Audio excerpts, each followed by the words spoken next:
Баршаңызға ассалаумағалейкум. Быйыл халық батыры Амангелді Имановтың туылғанына 150 жыл толып отыр. Батыр жайлы түсірілген фильмді сан мәрте көріп шықтым. Бірақ та ол фильмнің қазақ фильм екенінен хабарсыз едім.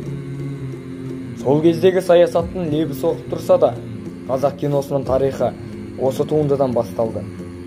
Ленфильм киностудиясы толық метражды Амангелді дыбысты фильмі 1937 жылы түсіріліп, 1938 жылы 25 қаңтарда экранға шықты.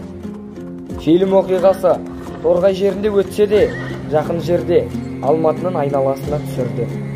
Қазақ өмірінен түсірілген тұңғыш киноға ең талантты деген актерлар таңдап алынды.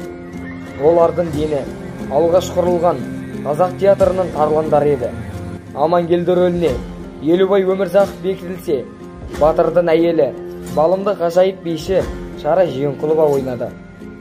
Фильмге Амангелді Иманов бастаған 1916 жылғы Торғайдағы ұлт-азаттық көтерілісі арқау болды.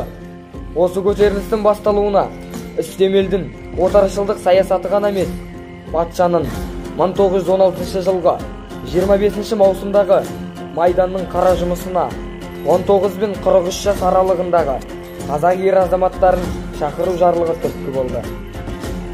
Осыған байланысты еліміздің әр өңірінде халық бас көтерді.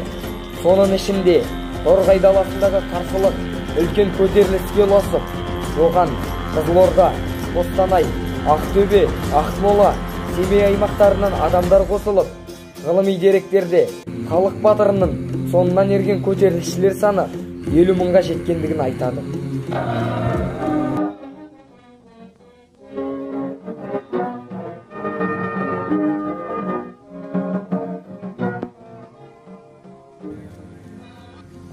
Көтерілісшілер жанында әскери кеңес жұмыс істеген.